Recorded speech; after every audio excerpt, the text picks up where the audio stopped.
might have been Hocus Pocus, Abracadabra. Open Sesame. We like to party. We don't cause trouble and we don't bother nobody. How y'all doing? Y'all know what time it is, right? Oh my God. It's Kitchen Chronicles with Joe and T, where we always have the tea. That has a nice ring, right? No, it does not. Have y'all seen the Shade? do I need to put the tree up? Yeah, absolutely. Right Hey y'all, how y'all doing? It's Mention Monday. Applause. Have y'all watched our new segment, Bad Customer of the Week? I know y'all did, and y'all probably felt away because you think we're going to be talking about you. And we will, if you don't act up. I mean, if you don't act correctly, we will. We will talk about you. But we'll talk about you in front of your face. In front of your face. You ain't We gonna worry won't about... mention names though, but you know who you are. Yeah, you know. Shame, shame, shame. Shame on you. We can't do that because we'll get sued. Yeah. So anyway, yes. back to Mention Mondays. Okay. Yes, it's Mention Mondays. And we're in the month of February. And y'all know what February is, right?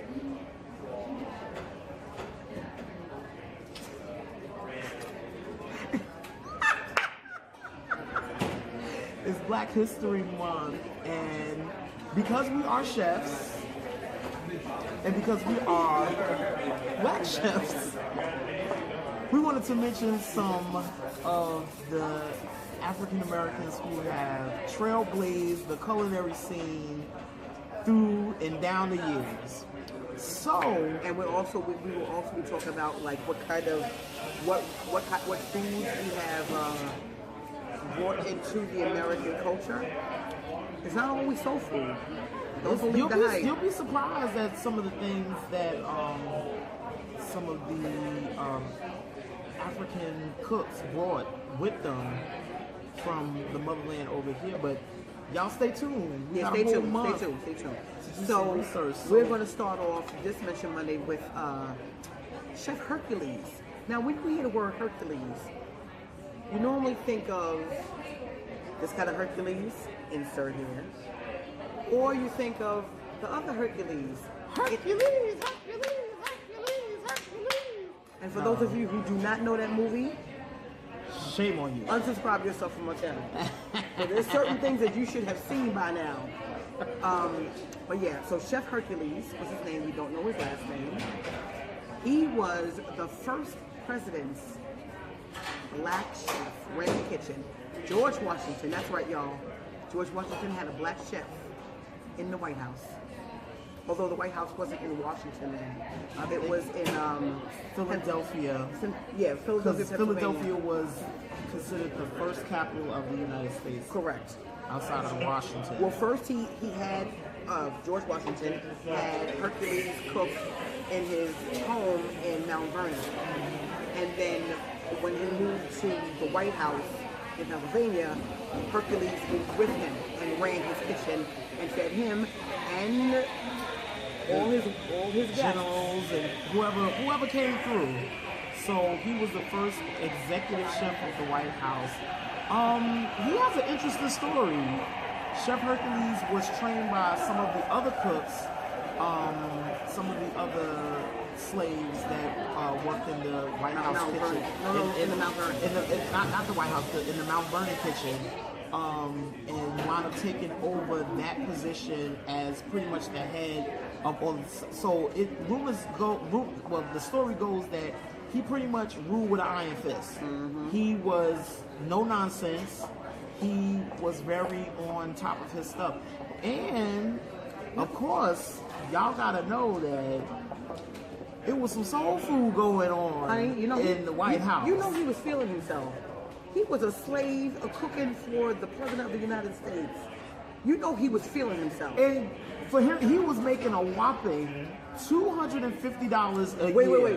Wait, hold on. But what he would do is, if there was leftovers, President Washington would allow him to sell the leftovers. And from that, he was making some good money. Honey, $200 a year was the annual salary of a chef back then.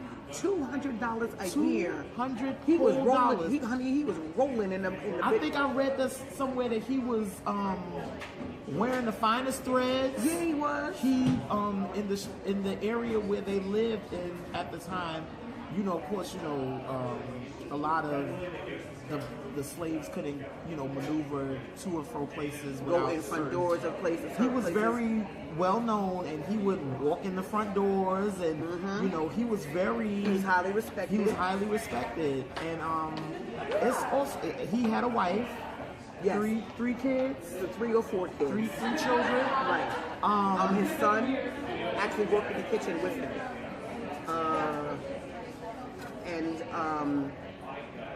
There was something else I was going to say now, I lost my train of thought. But his son worked in the kitchen with him.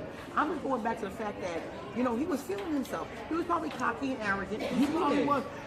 You want to put the picture up of him, right? Yes, I am. Put that picture up of him, and y'all judge it. Right here. Y'all gauge it. And y'all see if does he look cocky and arrogant? Because that picture says 1,000 words. Yeah, it do. But you know, with all of that being said, in 1797, at George Washington's 65th birthday party, he escaped. He ran for his freedom and left his kids behind. His 6-year-old daughter, his son. He was like, I'm out, peace, and left. He said, "This is my shot. I gotta get out of here." So although he, on the outside, looked like he had everything going on, he was still a slave and had enough wits about him to realize that this can't be it. Wasn't comfortable in the position that he was in. Top executive chef for the President of the United States, and knew that there was more to him on the inside. Isn't that amazing? This was 1797. Back when there wasn't even a thought of us being free. So I think that's amazing. That was amazing. I think after George, like prior to George Washington's passing, he made it so where he was able to free him. Yeah, yes, he did. Or something like that. Legally. Yeah. Legally.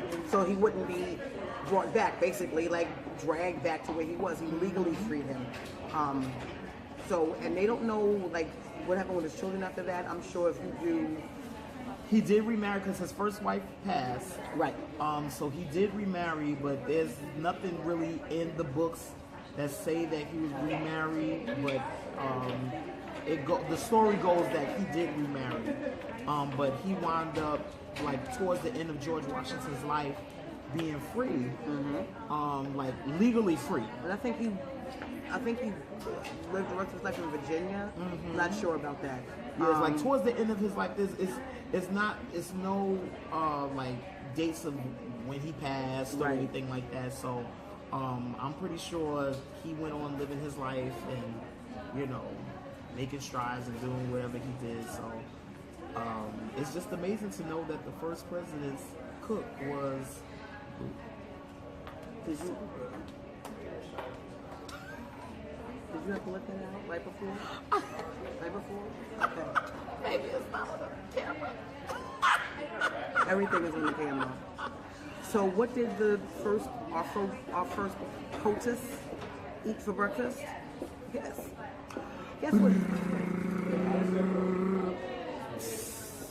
He ate hoe cakes. For those of y'all out here there who don't know what hoe cakes are. Tell them what a hoe cake is. Hoe cakes are basically ground cornmeal. They're corn cakes. They're corn cakes. That's what the president ate, and that's what Hercules fed him and cooked for him. I'm gonna write. You gonna put the recipe? I'll put the recipe down in the description box so y'all can see. It's fairly simple. It's basically very simple. You know what y'all can do? Cornmeal, boiling water, bacon fat. Because you know or back butter. then, they ain't know about no cholesterol or diabetes back then. No high blood pressure. Bacon, honey. And they fried them. And they didn't have no canola oil. They didn't have what they have, Joe? They had fat, lard. They fried it in fat. They had LARD lard. They didn't have no Crisco. They didn't have no sunflower oil. They didn't have all of these fancy oil. They didn't have olive oil. They had fat. They had fat, bacon fat. Honey, and you know that was probably some of I can just... To fry it, to add bacon fat and fry it in lard. Honey? Woo! Our fat size is showing. Fat size is showing. But yeah, that's what he ate. So you know what, y'all can make that. I'm gonna, like I said, I'm gonna put the recipe down as it is written from what we researched. But you could take a box of Jiffy. There you go. Add some bacon fat to that. I promise you. And fry that up. And then you go a whole cake. There you go a whole cake. We're gonna be doing this again. We're not gonna wait till another Mention Monday. We're gonna talk about periodically. We're gonna do it again. Just to let y'all know what we have contributed to the culinary world. Also, just to kind of slide this little mention in, and we can talk about this later on. They didn't actually consider soul food until the 1960s. Really? We'll talk about that later. Oh, you just taught me something. We'll talk about that later. So what was it considered before that? Slave food? No, it was just considered just food, like regular, like down-home food, like things that we ate as a people. It was just regular food to us. They didn't consider it soul food until the 60s because because of what you'll find out next time. Find out later. Oh, we're gonna talk about that We're this talk week. About it Yeah, we're gonna talk. Y'all gonna be educated. We're gonna be educated. Maybe Donald Trump will wanna watch this and so we can find out. You know. No? You don't think so? Sips tea. Okay. Is that a large cup of tea? It's large and it's piping hot. Honey? Because he needs some education. Oh yes. Okay. We love y'all. Hercules. We thank you for watching. Thank you, Hercules. We appreciate thank you for giving us your attention. We thank you for being more subscribers. We thank you. We thank you. We thank you. Y'all like how she's talking with her fingers today?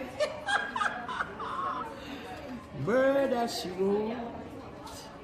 Murder she wrote. Where did that come from? I don't know. Anyway, like we said, like, subscribe. YouTube, Instagram, Facebook, Snapchat, Twitter. You know how we... There we go. Go with Carly, Instagram. So we love y'all so much. Thank you so much for watching. And thank you, Hercules. Thank you, Hercules. We appreciate you. Yeah, we do. Peace.